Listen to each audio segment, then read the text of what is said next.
আসলে দুনিয়াকে আমরা যেভাবে বুঝেছি, যেভাবে জেনেছি এবং দুনিয়াকে যেভাবে আমরা উপভোগ করছি, এটা আসলে আমাদের জন্য খুবই কল্যাণকর নয়।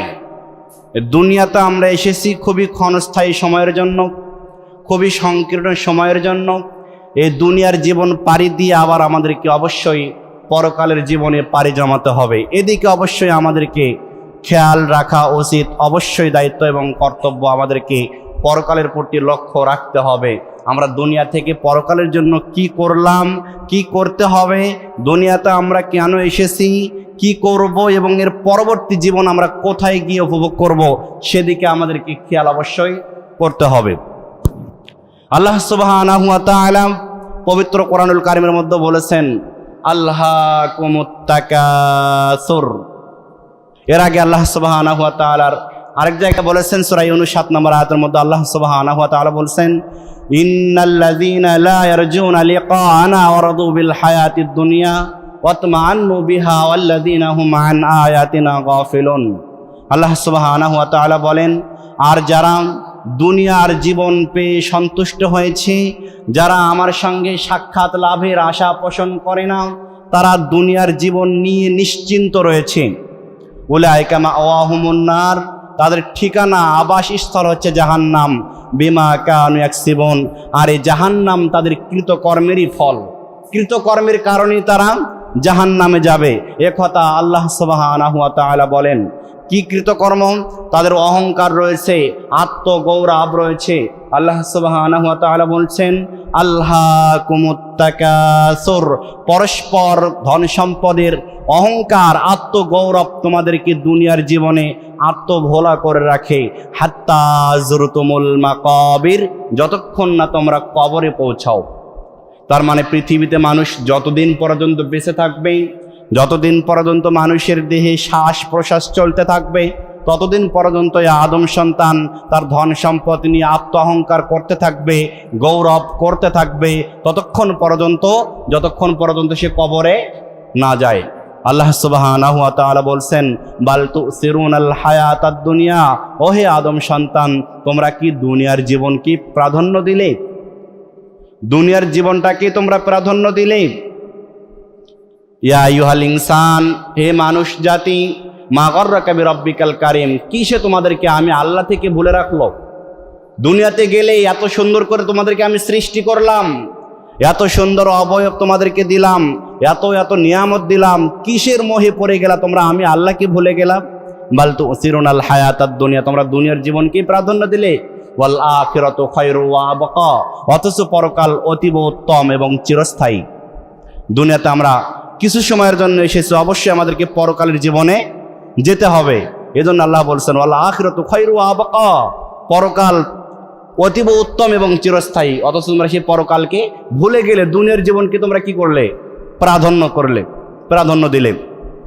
আল্লাহ সুবহানাহু ওয়া তাআলা আপনাকে যে সম্পদ দিয়েছেন, যে সুখ দিয়েছেন, যে আনন্দময় জীবন দিয়েছেন, যে জীবনকে আপনি এত সুন্দর স্বাচ্ছন্দ্য বোধে উপভোগ করছেন, এই জীবন সম্পর্কে আপনাকে আল্লাহ সুবহানাহু ওয়া তাআলা জিজ্ঞাসা করবেন। সূরা তাকাসুর 6 নম্বর আয়াত আল্লাহ সুবহানাহু ওয়া তাআলা বলছেন, সুম্মা লা তুসআলুন্না ইয়াওমাইযিন আনিন নাঈম, এরপর অবশ্যই তোমাদেরকে তোমাদের সম্পদ, তোমাদের সুখ সম্পর্কে অবশ্যই তোমাদেরকে কিয়ামতের ময়দানে জিজ্ঞাসা করা হবে। এই দুনিয়ার জীবনটা মুমিনদের জন্য কেমন? রাসূল সাল্লাল্লাহু আলাইহি ওয়াসাল্লাম বলছেন, আদ-দুনিয়া সিজনুল মুমিনি ওয়া জান্নাতুল কাফির, এই দুনিয়াটা একজন মুমিনের জন্য জেলখানা, ওয়া জান্নাতুল কাফির, পক্ষান্তর একজন কাফিরের জন্য জান্নাত স্বরূপ। মুমিনের জন্য জেলখানা কেমন? যখন আপনি বলবেন ইন্নাল্লাযিনা ক্বালু রাব্বুনাল্লাহ, নিশ্চয় আমি বললাম আমার রব আল্লাহ, রাব্বুনাল্লাহ, সুম্মা ইসতাকামু, আল্লাহ বলছেন এর উপরে তোমাকে অটল থাকতে হবে। এর উপরে অটল থাকতে হলে আপনাকে কি করতে হবে? আপনি বন্ধু বান্ধবের সাথে চলাফেরা করেন, সব সময় টাকনুর নিচে প্যান্টটা থাকে, মাথায় টুপি থাকে না, দাড়িগুলো সবসময় আপনি ক্লিন শেভ করে রাখেন। যখনই আপনি বলবেন ইন্নাল্লাযিনা ক্বালু রাব্বুনাল্লাহ, আমি ঘোষণা করলাম আমার রব আল্লাহ, এই ঘোষণা যখন দেবেন, সুম্মা ইসতাকামু, এই কথার উপর যতক্ষণ অটল থাকার চেষ্টা করবেন, তখন আপনাকে ওই টাকনুর নিচের থেকে প্যান্টটা উপরে উঠাইতে হবে, আপনার দাড়িগুলো ছেড়ে দিতে হবে, টাইট ফিটিং পোশাক পরতে, এই পোশাকগুলো আপনাকে ঢিলা ঢালা করতে হবে, ইসলামের বিধান। আপনি যখন এগুলো মেনে চলতে যাবেন তখন আপনার বন্ধু বান্ধব আত্মীয় স্বজন যাদের সঙ্গে ওঠা বসা করেন তারা আপনাকে নিয়ে ঠাট্টা করবে, ট্রোল করবে, দেখো দেখো ওর কালচারটা কেমন, ছোট লোকদের মতো স্বভাব, আপনাকে নিয়ে ট্রোল করতে থাকবে। এত শত বাধা পেরিয়ে আপনাকে এই ইসলামের বিধানগুলো পালন করতে হবে। সুম্মাস্তাকাম, আপনাকে অটল থাকতে হবে। তখন আপনার কাছে দুনিয়াটা এক প্রকার জাহান্নাম মনে হবে। এই দুনিয়াতে আমি কি করবো, আমার তো কোনো স্বাচ্ছন্দ্যবোধ নাই, আপনার কাছে জাহান্নামের মতো হবে। ওয়াজান্নাতুল কাফির, পক্ষান্তরে একজন কাফেরের জন্য দুনিয়াটা জান্নাত। সে তার ইচ্ছাধীন মন চাহি জীবনযাপন করে, তাকে বাধা দেওয়ার মতো কোনো কিছু নাই। ইসলাম তাকে বাধা দিতে পারে না, বাধা দিলেও সে সেগুলো মেনে চলে না। এজন্য দুনিয়াটা কাফিরদের জন্য জান্নাত স্বরূপ আর মুমিনদের জন্য জাহান্নাম স্বরূপ। আমরা যে দুনিয়া নিয়ে ভুলে আসি, এ দুনিয়াকে আমরা এত মহাব্বত করি, এই দুনিয়ার উদাহরণ আল্লাহ রাসূল সাল্লাল্লাহু আলাইহি ওয়াসাল্লাম কি দিয়েছেন দেখেন। আনিল মুস্তাওরিদ ইবনে শাদ্দাদ রাদিয়াল্লাহু তাআলা আনহু قال سمعت رسول الله صلى الله عليه وسلم, মুস্তাওরিদ ইবনে শাদ্দাদ রাদিয়াল্লাহু তাআলা আনহু তে বর্ণিত, তিনি বলছেন আমি রাসূলুল্লাহ সাল্লাল্লাহু আলাইহি ওয়াসাল্লামকে বলতে শুনেছি, ইয়াকুলু, তিনি বলেছেন, ওয়াল্লাহি আল্লাহর কসম, ওয়াল্লাহি আল্লাহর কসম, ওয়াল্লাহি আল্লাহর কসম, মাদ দুনিয়া ফিল আখিরাতি ইল্লা মিসলা মা ইয়াজআলু আহাদুকুম ইসবাহু ফিল ইয়ামি ফালয়ানজুর বিমা ইয়ারজিউ। রাসূলুল্লাহ সাল্লাল্লাহু আলাইহি ওয়াসাল্লাম এই ক্ষণস্থায়ী দুনিয়ার উদাহরণ দিয়েছেন। রাসূল সাল্লাল্লাহু আলাইহি ওয়াসাল্লাম বলেছেন, শোনো আমার উম্মত, তোমরা শুনে রাখো, আল্লাহি আল্লাহর কসম, পরকালের তুলনায় এই দুনিয়ার উদাহরণ হলো যেমন তোমাদের মধ্য থেকে কোনো একজন ব্যক্তি তার হাতের একটি আঙ্গুলি মহাসমুদ্রের মধ্যে ডুবিয়ে দেয়, এক বিরাট সাগরের মধ্যে ডুবিয়ে দেয়, ফালয়ানজুর বিমা ইয়ারজিউ, অতঃপর ওই ব্যক্তি তার হাতের আঙ্গুল উঠিয়ে দেখুক হাতের আঙ্গুলের সঙ্গে কতটুকু পানি নিয়ে ফিরিয়ে আসছে। তাহলে এই যে দুনিয়াটা আপনার কাছে বিশাল মনে হচ্ছে, যে দুনিয়ার সম্পদ আপনার কাছে বিশাল মনে হচ্ছে, এই দুনিয়া এবং দুনিয়ার মাঝে যা কিছু রয়েছে, এই দুনিয়া এবং দুনিয়ার সম্পদ যতগুলো রয়েছে সমস্তগুলোকে সমষ্টিগতভাবে রাসূল সাল্লাল্লাহু আলাইহি সাল্লাম তুলনা দিয়েছেন সাগরের মধ্য থেকে একজন ব্যক্তি হাতের আঙ্গুলের ডগায় এক ফোঁটা যে পানি, এই দুনিয়া এবং দুনিয়াকে তার সঙ্গে তুলনা করা হয়েছে। আর ওই যে বিশাল সমুদ্র, বিশাল জলোচ্ছ্বাস, এটাকে রাসূলুল্লাহ সাল্লাল্লাহু আলাইহি ওয়াসাল্লাম পরকাল জান্নাতের সাথে তুলনা করেছেন। সুবহানাল্লাহ, সুবহানাল্লাহ। তাহলে আপনি আমি যে দুনিয়াকে এত বিশাল মনে করছি, সে দুনিয়ার উদাহরণ হলো এক ফোঁটা পানির সমান। এখন আসুন, এই দুনিয়াকে আল্লাহ সুবহানাহু ওয়া তাআলা কতটা বেশি ঘৃণা করেন। যে দুনিয়াকে আপনি মহাব্বত করেন, সেই দুনিয়াকে আপনার রব ঘৃণা করে। আমার মুখের কথা না, রাসূলুল্লাহ সাল্লাল্লাহু আলাইহি ওয়াসাল্লাম বলেছেন, মুসলিম শরীফের হাদিস, আন জাবির রাদিয়াল্লাহু তাআলা আনহু, জাবির রাদিয়াল্লাহু তাআলা আনহু হতে বর্ণিত, তিনি বলেন, আন্না রাসূলুল্লাহি সাল্লাল্লাহু আলাইহি ওয়াসাল্লাম, একদা আল্লাহর নবী সাল্লাল্লাহু আলাইহি ওয়াসাল্লাম মাররা বিজাদিন নাসাক্কা মাইতিন, আল্লাহ রাসূল সাল্লাল্লাহু আলাইহি ওয়াসাল্লাম একদা বাজারের পাশ দিয়ে অতিক্রম করতেছেন। রাস্তার পাশে একটি মৃত কান কাটা বকরির বাচ্চা পড়েছিল। ওই সময় রাসূল সাল্লাল্লাহু আলাইহি ওয়াসাল্লাম রাস্তার পাশ দিয়ে পথ অতিক্রম করতেছেন। রাসূল সাল্লাল্লাহু আলাইহি ওয়াসাল্লাম বকরির বাচ্চাটিকে দেখে লক্ষ্য করে বললেন, ফাকালু আইয়ুকুম ইউহিব্বু আন্না হাযা লাহু বিদিরহামিন, ও সাহাবারা, তোমাদের মধ্যে কি এমন কেউ আছে যে ব্যক্তি এই মৃত বকরির বাচ্চাটাকে মাত্র 1 দিরহামের বিনিময়ে ক্রয় করতে রাজি? তোমাদের মাঝে কি কেউ আছে? সাহাবারা, তোমাদের মাঝে কি কেউ আছে মাত্র 1 দিরহামের বিনিময়ে এই মৃত কান কাটা বকরির বাচ্চাটাকে কেউ কি তোমরা ক্রয় করবে? ফাকাল আইয়ুকুম ইউহিব্বু আন্না হাযা লাহু বিদিরহামিন, 1 দিরহামের বিনিময়ে নিতে কি তোমরা কেউ পছন্দ করো, ভালোবাসো? ফাকালু, সাহাবায়ে কেরাম জবাব দিলেন, মা নুহিব্বু আন্নাহু লানা বিশাইইন ইয়া রাসূলুল্লাহ, 1 দিরহাম কেন, আমাদেরকে যদি এমনিতেও দেওয়া হয়, ফ্রিতে দিলেও আমরা এই মৃত বকরির বাচ্চাকে কোনোভাবে ক্রয় করব না। সাহাবায়ে কেরাম বললেন, এমনিতেও যদি আমাদেরকে দেওয়া হয় তবুও আমরা এটা নিতে পছন্দ করি না। রাসূল সাল্লাল্লাহু আলাইহি ওয়াসাল্লাম বললেন, ফাওয়াল্লাহি, আল্লাহর কসম, লাদ-দুনিয়া আহওয়ানু আলাল্লাহি মিন হাযা আলাইকুম। ও সাহাবায়ে কেরাম, তোমরা শুনে রাখো, এই তোমরা মৃত্যুর বকরির বাচ্চাটাকে যতটুকু ঘৃণা করো, যতটুকু তোমরা ঘৃণা করো, এই দুনিয়া এবং দুনিয়ার মাঝে যা কিছু রয়েছে, আল্লাহ রাব্বুল আলামিন এই মৃত বকরির বাচ্চাটাকে চেয়েও আল্লাহ রাব্বুল আলামিন এই দুনিয়াকে বেশি ঘৃণা করেন। তাহলে একটা মৃত বকরির বাচ্চা আপনাকে যদি দেওয়া যায়, যে আপনি কয় টাকা দিয়ে কিনবেন? কিনবেন আপনারা? কথা বলেন না কেন? আপনারা কি কিনবেন? কিনবেন না। রাসূল সাল্লাল্লাহু আলাইহি ওয়াসাল্লাম সাহাবাদেরকে বলেন, তোমরা কি মৃত বকরির বাচ্চা কিনবে মাত্র 1 দিরহামের বিনিময়ে? তারা বলেন, আমাদেরকে যদি এমনিতেও দেওয়া হয় তবুও আমরা নিব না। রাসূল সাল্লাল্লাহু আলাইহি ওয়াসাল্লাম বলেন, তোমরা এই মৃত বকরির বাচ্চাকে যতটুকু ঘৃণা করো, যতটুকু অপছন্দ করো, আল্লাহর কসম করে বলি আমি, এই দুনিয়া এবং দুনিয়ার মাঝে যা কিছু রয়েছে, আল্লাহ সুবহানাহু ওয়া তাআলা এই মৃত বকরির বাচ্চার চেয়েও এই দুনিয়াকে তার চেয়ে বেশি ঘৃণা করেন। নাউযুবিল্লাহ। অথচ এই দুনিয়াকে আমরা কতটা মর্যাদা দিয়ে থাকি, কত স্বাচ্ছন্দ্য উপভোগ করতেছি। দেখেন, আরেকটি উদাহরণ দেওয়া যায় হাদিস থেকে। সাহাল ইবনে সাদ রাদিয়াল্লাহু তাআলা আনহু قال قال رسول الله صلى الله عليه وسلم। সাহাল বিন সাদ রাদিয়াল্লাহু তাআলা আনহু বলছেন, রাসূল সাল্লাল্লাহু আলাইহি ওয়াসাল্লাম বলেছেন, লাউ কানাতিদ দুনিয়া তা'দিলু ইনদাল্লাহি জানাহা বাউদাতিন মা সাকা কাফিরাম মিনহা শারবাতা মাইন। রাসূল সাল্লাল্লাহু আলাইহি ওয়াসাল্লাম বলেছেন, এই যে বিশাল দুনিয়া, এই দুনিয়ার মূল্য যদি আল্লাহ সুবহানাহু ওয়া তাআলার নিকটে একটি মাছির ডানার সমপরিমাণ হতো, আল্লাহ সুবহানাহু ওয়া তাআলা এই দুনিয়াকে যদি একটি মাছির ডানা সমপরিমাণ মূল্য দিতেন, তাহলে আল্লাহ রাব্বুল আলামিন পৃথিবীতে কোনো কাফির, বেঈমান, মুশরিককে এক লোকমা পানিও পান করতে দিতেন না। তার মানে আল্লাহ সুবহানাহু ওয়া তাআলা আপনাকে দুনিয়াতে স্বাধীনতা দিয়েছেন। যে সালাত আদায় করে সেও আল্লাহর নিয়ামত পানি পান করে, যে সালাত আদায় করে না সেও আল্লাহর নিয়ামত পানি পান করে, যে সালাত আদায় করে না সেও ভাত মাছ খায়, যে সালাত আদায় করে সেও ভাত মাছ খায়, আল্লাহর নিয়ামত খেয়ে বেঁচে আছে। আল্লাহ সুবহানাহু ওয়া তাআলা দুনিয়াতে আপনাকে জিজ্ঞাসা করবে না, জিজ্ঞাসা করবেন কোথায়? পরকালে। তাহলে আল্লাহ রাব্বুল আলামিন দুনিয়াকে ঘৃণা করেন। দুনিয়ার উদাহরণ, আঙ্গুলের ডগায় ওটা এক ফোঁটা পানির সমপরিমাণ। এই দুনিয়া, আল্লাহ রাব্বুল আলামিন দুনিয়াকে মাছির ডানা পরিমাণ মূল্য দেয় না। তাহলে এই দুনিয়াতে সফল কারা? এই দুনিয়া তো নগণ্য, এই দুনিয়াতে সফল কারা? এই সফল কারা, তাদেরকে বেছে নিতে হবে। আব্দুল্লাহ ইবনে আমর রাদিয়াল্লাহু তাআলা আনহু বলছেন, রাসূল সাল্লাল্লাহু আলাইহি ওয়াসাল্লাম বলছেন, কদ আফলাহা মান আসলামা। দুনিয়ার বুকে ওই ব্যক্তি সফল কাম হয়েছে, মান আসলামা, যে ব্যক্তি ইসলাম গ্রহণ করলো, ওয়ারুজিকা কাফাফা, এবং তাকে প্রয়োজন মাফিক কিছু রিজিক প্রদান করা হলো, ওয়াকান্নাহুল্লাহু বিমা আতাহু, অতঃপর তাকে যে রিজিক দেওয়া হয়েছে সেটার উপরে সে সন্তুষ্ট থাকলো। তাহলে দুনিয়াতে তারাই সফল, যে ব্যক্তি ইসলাম গ্রহণ করলো, আল্লাহ তাকে প্রয়োজন মাফিক কিছু রিজিক প্রদান করলো, আর সেটা নিয়ে যে ব্যক্তি সন্তুষ্টি, স্যাটিসফাইড, আল্লাহ রাব্বুল আলামিন, রাসূল সাল্লাল্লাহু আলাইহি ওয়াসাল্লাম বলেছেন যে ওই ব্যক্তি দুনিয়াতে সফল কাম হয়েছে।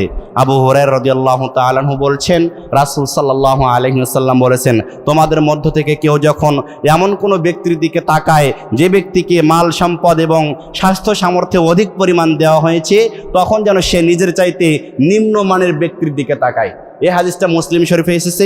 রাসূল সাল্লাল্লাহু আলাইহি ওয়াসাল্লাম বলেছেন যে তোমরা তোমাদের অপেক্ষা নিম্নমানের অবস্থার ব্যক্তি যারা, তাদের দিকে তাকাও। যদি তোমরা এই নীতি অবলম্বন করতে পারো, তাহলে তোমাদেরকে যে সম্পদ, যে নিয়ামত আল্লাহ রাব্বুল আলামিন দিয়েছেন, ওই নিয়ামতকে তোমাদের নিকট ছোট বা হীন মনে হবে না।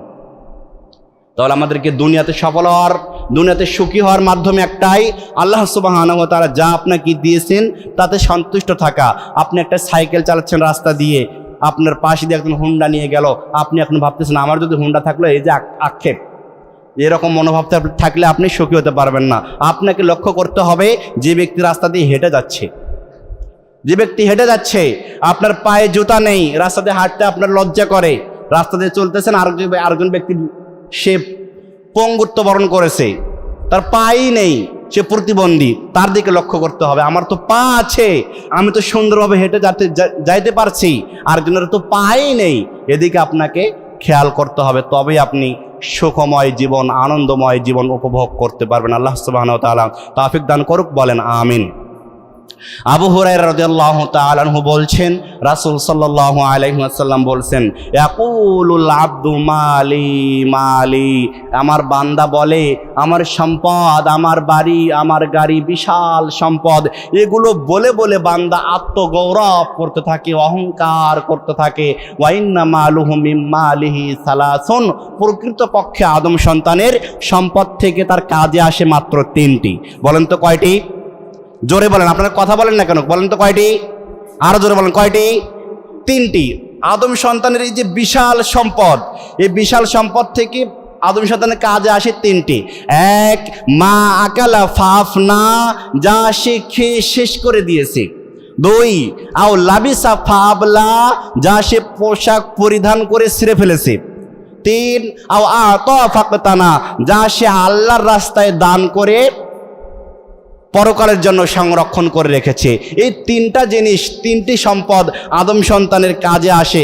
এছাড়া যা আছে, ওয়া ইন্না মালুহু মিম মালি সালাসুন, এছাড়া যা আছে তার কোনো কাজে আসে না। তারিকুহু লিন্নাস, সেগুলো সে তার ওয়ারিসদের জন্য, আত্মীয় স্বজনদের জন্য ছেড়ে চলে যায়, সেগুলো তার কোনো কাজে আসে না। অথচ আপনি অহংকার করতেছেন, গৌরবময় জীবনযাপন করতেছেন যে আমার বিশাল সম্পত্তি, আমার মিল কলকারখানা, আমার গার্মেন্টস, আমার বিশাল বড় ব্যবসা, এগুলো নিয়ে আপনি অহংকার করতেছেন, আত্মগৌরব, আপনার সম্মুখে যাওয়া যায় না। রাসূল সাল্লাল্লাহু আলাইহি ওয়াসাল্লাম বলেন এগুলো আপনার কোনো কাজে আসবে না। যা আপনি খাইছেন তা আপনার কাজে আসবে, যা পোশাক পরিধান করে ছিঁড়ে ফেলেছেন তা আপনার কাজে লেগে গেল, আর যা দান করে পরকালের জন্য সংরক্ষণ করে দেখেছেন এগুলো আপনার কাজে আসবে। এছাড়া যা আসে তার আপনার কোনো কাজে আসবে না, কোনো কাজে আসবে না। আবু হুরায়রা রাদিয়াল্লাহু তাআলা আনহু বলছেন, রাসূল সাল্লাল্লাহু আলাইহি ওয়াসাল্লাম বলছেন, লা ইয়াজালুল কলবুল কাবীর শাববান ফিস্তানাইন ফি হুব্বিদ দুনিয়া ওয়া তুলিল আমাল। রাসূল সাল্লাল্লাহু আলাইহি ওয়াসাল্লাম বলছেন, পৃথিবীতে মানুষ বৃদ্ধ হয়, মানুষের বয়স হয়ে যায়, মানুষ বৃদ্ধ হয়, কিন্তু তার মন, তার অন্তর সদা সর্বদা দুটি বিষয়ে জোয়ান হতে থাকে, তরতাজা হতে থাকে। ফি হুব্বিদ দুনিয়া ওয়া তুলিল আমাল, একটি হচ্ছে তার দুনিয়ার প্রতি মহাব্বত, ওয়া তুলিল আমাল আরেকটি হচ্ছে তার সম্পদের প্রতি মহাব্বত। মানুষ বৃদ্ধা হয়ে যায়, হাঁটতে চলতে পারে না, তবুও তার অন্তর সদা সর্বদা জোয়ান হতে থাকে।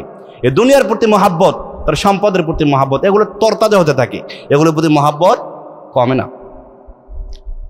আনাস রাদিয়াল্লাহু তাআলা আনহু বলছেন, রাসূল সাল্লাল্লাহু আলাইহি ওয়াসাল্লাম বলছেন, ইয়াতবাউল মাইতা সালাসাতুন ফায়ারজিউ ইসনানু ইয়াবকা মাআহু ওয়াহিদুন ইয়াতবাউহু আহলুহু ওয়া মালুহু ওয়া আমালুহু ফায়ারজিউ আহলুহু ওয়া মালুহু ওয়া ইয়াবকা আমালুহু।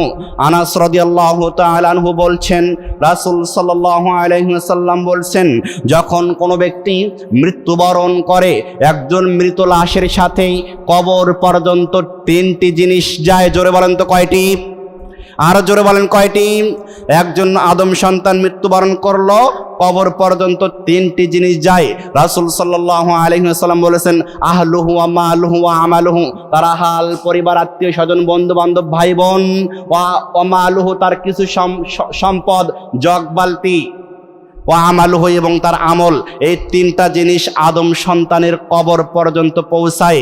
ফায়ারজিউ, সেখান থেকে ফিরে আসে, ইসনানি, দুইটি। তিনটা জিনিস কবর পর্যন্ত আপনার সাথে যাবে, সেখান থেকে আবার দুইটি জিনিস আপনার বাসায় ফিরে আসবে। ফায়ারজিউ আহলুহু, আপনার আত্মীয় স্বজন, বন্ধু বান্ধব সকলে আপনাকে ওই বাঁশঝাড়ের মধ্যে একা একা রেখে চলে আসবে। ওয়া মালুহু, আপনার বাড়ি থেকে যে একটা জগ বালতি নিয়ে যাওয়া হয়েছিল, সে একটা ছোট্ট কোদাল নিয়ে যাওয়া হয়েছিল, ওটা আপনার কবর থেকে আপনার বাসায় ফিরে আসবে। ওয়া ইয়াবকা আমালুহু, থেকে যাবে আপনার সাথে আপনার আমল। তাহলে দুনিয়ার জীবনে সব চাইতে যেটাকে আপনি বেশি মূল্য দিতেন, যেটার পেছনে আপনি ছুটে, যে সম্পদের পেছনে ছুটে আপনি সুদ মানতেন না, ঘুষ মানতেন না, হালাল হারাম কোনো তোয়াক্কা করতেন না, মানুষের সম্পদ আত্মসাৎ করতে কোনো তোয়াক্কা করতেন না, মানুষের সম্পদ চাঁদাবাজি করে নিতে কোনো তোয়াক্কা করতেন না। আর দেহবল রয়েছে, আপনার শক্তি রয়েছে, শক্তির প্রয়োগে অন্যের মাথায় থাপ্পড় দিয়ে আপনি তার সম্পদগুলো ছিনিয়ে নিয়েছেন, কোনো তোয়াক্কা করলেন না। এই যে বিশাল সম্পত্তি আপনি হারাম পন্থায় উপার্জন করলেন, সেই সম্পদ আপনার সাথে যাবে, আপনার সাথে যাবে, যে সন্তানের জন্য, যে ছেলের জন্য, যে মেয়ের জন্য অন্যের টাকা আত্মসাৎ করে নিয়ে এসে, আরে বাবা তার ঘরও তো ছেলে সন্তান মেয়ে সন্তান রয়েছে, অথচ আপনি তার টাকা পয়সা আত্মসাৎ করে নিয়ে এসে ওই সন্তানের হক ছিল সেগুলো আপনার সন্তানকে খাওয়াচ্ছেন, পড়াচ্ছেন। এই সন্তানকে আপনার সাথে যাবে? আপনার সাথে যাবে? কিচ্ছু যাবে না। আপনার সন্তান, ছেলে সন্তান, মেয়ে সন্তান, আপনার বড় ভাই, বাবা, যেই হোক না কেন, আপনাকে কবর রেখে সকলেই চলে আসবে। আপনার সাথে যাবে একমাত্র আমালহু, শুধুমাত্র কি যাবে? আমল যাবে। এই আমলের দিকে কি আমাদের কোনো খেয়াল আছে? খেয়াল আছে? কারো কোনো খেয়াল নেই। এখন যদি আপনাদেরকে এই যে বিশাল মসজিদের মধ্যে পুরা মসজিদ ভরে গেছেন আপনারা, এখন যদি আপনাদেরকে জিজ্ঞাসা করা হয় কয়জন ফজরের নামাজ পড়েছেন, হয়তো বা 2-4 জন হাত উঠাবে, আর সকলেই মাথা নিচু করে দাঁড়িয়ে থাকবে, লজ্জায় দাঁড়িয়ে থাকবে। আরে বাবা, আপনি এখানে লজ্জা পাচ্ছেন, এই কয়েকজন মানুষের মতো লজ্জা পাচ্ছেন, কিন্তু পরকালে যখন আপনি যাবেন তখন আপনার লজ্জা ঢাকবেন কোথায়? লক্ষ লক্ষ কোটি কোটি মানুষের সম্মুখে আপনাকে দাঁড় করানো হবে, তখন আপনি লজ্জা রাখবেন কোথায়? আল্লাহ সুবহানাহু ওয়া তাআলা বলছেন, যারা দুনিয়ার জীবনে আল্লাহ সুবহানাহু ওয়া তাআলাকে সিজদা করলো না, পরকালের জীবনে কিয়ামতের ময়দানে তারা আল্লাহ সুবহানাহু ওয়া তাআলাকে সিজদা করতে পারবে না। সূরা মুলক আল্লাহ সুবহানাহু ওয়া তাআলা বলছেন, ইয়াওমা ইউকশাফু আন সাকি ওয়া ইউদআউনা ইলাস সুজুদ ফালা ইস্তাতিউনা খাশিয়াতাও ইয়াওমা ইউকশাফু আন সাকি ওয়া ইউদআউনা ইলাস সুজুদ ফালা ইস্তাতিউনা খাশিয়াতান। আল্লাহ সুবহানাহু ওয়া তাআলা বলছেন যে দুনিয়ার বুকে যারা আল্লাহ সুবহানাহু ওয়া তাআলাকে সিজদা করে, পরকালের ময়দানে আল্লাহ রাব্বুল আলামিন বলেন, তোমরা সকলে আমাকে সিজদা করো। যারা সিজদা করেছিল তৎক্ষণাৎ তারা সিজদায় পড়ে যাবে, আর যারা সিজদা করতে পারছেন না তাদেরকে আল্লাহ রাব্বুল আলামিন তাদের পিঠটা কাঠের মতো শক্ত করে দেবেন। এই যে একটা কাঠ, এই কাঠ যদি আপনি বাঁকা করতে চান সহজে বাঁকা হবে? বাঁকা হবে না। কিয়ামতের ময়দানে তারা সিজদা করতে পারবে না। যারা দুনিয়াতে সালাত আদায় করেনি তাদেরকে বলা হবে তোমরা সিজদা দাও, তাদের পিঠটা এরকম কাঠের মতো সোজা হয়ে যাবে, তারা সিজদা করতে পারবে না, সক্ষম হবে না। এজন্য দুনিয়ার বুকে আপনাকে সিজদা দিতে হবে। একজন ইমাম বলে গেছেন, তোমরা সময় থাকতে সিজদা দাও, কেননা আমি অনেককে দেখেছি যাদের শেষ বয়সে তারা সিজদা দিতে পারে না, সিজদাবিহীন অবস্থাতে তারা পরকালীন জীবনে পাড়ি জমায়। এজন্য আপনার এখন সময় রয়েছে, বয়স রয়েছে, এখন সুযোগ রয়েছে, আপনাকে এই সময়ে আল্লাহর ইবাদত করতে হবে। এই সময় যদি আপনি আল্লাহর ইবাদত থেকে দূরে থাকেন, আল্লাহ সুবহানাহু ওয়া তাআলার ওয়াদা, আপনি কিয়ামতের দিন তাকে সিজদা করতে পারবেন না। আপনার দুনিয়ার প্রতি অনেক মোহ, আপনার দুনিয়ার প্রতি মোহ আপনার থেকেই যাবে।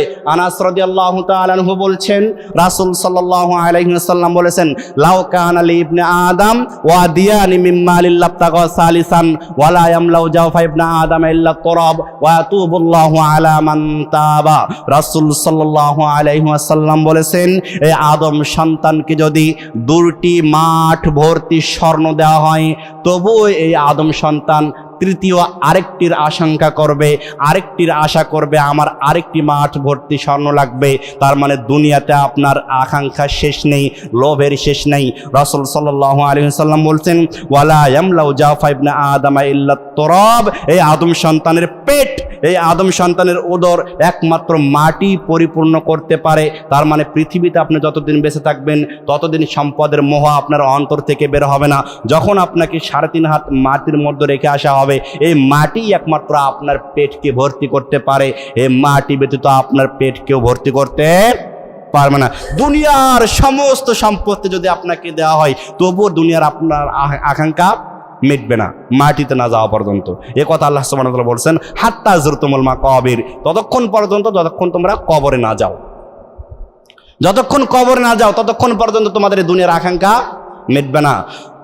আবু হুরায়রা রাদিয়াল্লাহু তাআলা আনহু বলছেন, রাসূল সাল্লাল্লাহু আলাইহি ওয়াসাল্লাম বলছেন, ইন্নাল্লাহা আযজা ওয়া জাল্লা, নিশ্চয় আল্লাহ সুবহানাহু ওয়া তাআলা বলেন, তাফাররাক লিইবাদাতি আমলা সাদরাক গিনা ওয়া সুদ্দা ফাকরাক। বান্দাবান্দি, তোমরা তোমাদের অন্তরকে আমার ইবাদতের জন্য খালি করো। মনোযোগ দিয়ে শোনেন। আবু হুরায়রা রাদিয়াল্লাহু তাআলা আনহু বলছেন, রাসূল সাল্লাল্লাহু আলাইহি ওয়াসাল্লাম বলছেন, স্বয়ং আল্লাহ সুবহানাহু ওয়া তাআলা বলেন, তাফাররাক লিইবাদাতি আমলা সাদরাক। বান্দাবান্দি, তোমরা তোমাদের অন্তরকে আমি আল্লাহর ইবাদতের জন্য খালি করে নাও। ওয়ালা মাসুদ্দা ফাকরাক, আমি তোমাদের অন্তরকে অভাব মুক্তি দ্বারা পরিপূর্ণ করে দেবো। সুবহানাল্লাহ। আর তোমাদের দারিদ্রতার পথ বন্ধ করে দেব। সুবহানাল্লাহ। ওয়াইল্লা তাফআল মালাতু ইয়াদাকা শুকলান, আর যদি তোমরা তা করতে না পারো, আল্লাহর ইবাদত যদি তোমরা করতে না পারো, তাহলে আমি তোমাদের হাতকে দুনিয়ার ব্যস্ততায় পূর্ণ করে রাখবো।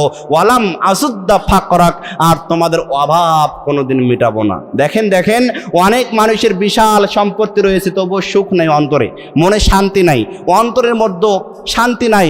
আল্লাহ বলছেন ওয়াইদ ওয়াইল্লা তাফআল মালাআতুকা শুকলান, তুমি যদি আমার ইবাদত করতে না পারো, তোমার হাতকে আমি দুনিয়ার ব্যস্ততায় পূর্ণ করে রাখবো। ওয়ালাম আসুদ্দা ফাকরাক, তোমার অভাব কোনোদিন আমি মিটাবো না। তার মানে দুনিয়াতে যদি আপনি অভাব মুক্তিলাভ জীবনযাপন করতে চান, যদি আপনার অভাব না থাকুক এটা মনে করেন, তাহলে আপনাকে ইবাদত করতে হবে। আল্লাহর ইবাদতের জন্য অন্তরকে খালি করতে হবে, তবেই আল্লাহ সুবহানাহু ওয়া তাআলা আপনার অন্তরকে অভাব মুক্তি দ্বারা পূর্ণ করে দিবেন। আল্লাহ সুবহানাহু ওয়া তাআলা আপনাকে আমাকে সকলকেই ইবাদত করার জন্য তৌফিক দান করুক, বলেন আমিন। আরেকটি হাদিস এবার পরে আপনাদের সম্মুখে আলোচনা শেষ করব ইনশাআল্লাহ তাআলা। আব্দুল্লাহ ইবনে মাসউদ রাদিয়াল্লাহু তাআলা আনহু قال قال النبي صلى الله عليه وسلم, আব্দুল্লাহ ইবনে মাসউদ রাদিয়াল্লাহু তাআলা আনহু বলছেন, রাসূল সাল্লাল্লাহু আলাইহি ওয়াসাল্লাম বলছেন, লা তাজুলু কদামা ইবনে আদম ইয়াউমাল কিয়ামাহ। রাসূল সাল্লাল্লাহু আলাইহি ওয়াসাল্লাম বলেন, এই যে আদম সন্তান, তোমরা কিয়ামতের ময়দানে আল্লাহ রাব্বুল আলামিনের সম্মুখে এক পা এগোতে পারবে না, হাত্তা ইসআলু আন খামসিন, যতক্ষণ না পর্যন্ত তোমরা 5টি প্রশ্নের উত্তর না দাও। বলেন তো কয়টি প্রশ্ন? আর জোরে বলেন কয়টি প্রশ্ন? রাসূল সাল্লাল্লাহু আলাইহি ওয়াসাল্লাম বলছেন, আদম সন্তান কিয়ামতের ময়দানে 5টি প্রশ্নের উত্তর না দিয়ে তোমরা তোমাদের পা এগোতে পারবে না, পা নড়াচড়া করতে পারবে না।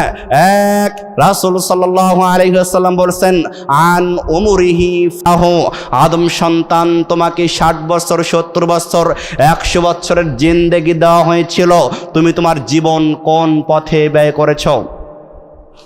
1 নাম্বার প্রশ্ন আপনার জন্য, আন উমরিহি ফিমা আফনাহু, তোমাকে 100 বছরের, 70 বছরের জীবন দেওয়া হয়েছিল, এই যে দীর্ঘ জীবন তুমি কোন পথে ব্যয় করেছো? 1 নাম্বার প্রশ্ন। 2 নাম্বার প্রশ্ন, ওয়ান শাবাবিহি ফিমা আবলাহু, ওহি যুবক, তোমাকে যৌবন দেওয়া হয়েছিল, যেই যৌবন বয়সে আপনার দেহে শক্তি থাকে, সামর্থ্য থাকে, এই শক্তি দিয়ে, শক্তির বয়সটা আপনি কোন পথে ব্যয় করেছেন? অবৈধ পথে ব্যয় করেছেন না বৈধ পথে ব্যয় করেছেন? এই প্রশ্ন আপনাকে 2 নম্বরে করা হবে। 3 নাম্বার আপনাকে জিজ্ঞাসা করা হবে, ওমা আলিহি মিন আইন ইকতাসাবাহু, আপনার সম্পদ সম্পর্কে আপনাকে জিজ্ঞাসা করা হবে, তুমি তা কোন পথ থেকে উপার্জন করেছো, অফিমা আনফাকাহু, এবং কোন পথে তা ব্যয় করেছো। তুমি তোমার সম্পদ কোন পথে উপার্জন করেছো আর কোন পথে ব্যয় করেছো। ওমাজা আমিলা ফিমা আলিমা, আর তুমি কতটুকু পরিমাণে ইলম অর্জন করেছো আর ওই ইলম অনুযায়ী কতটুকু আমল করেছো।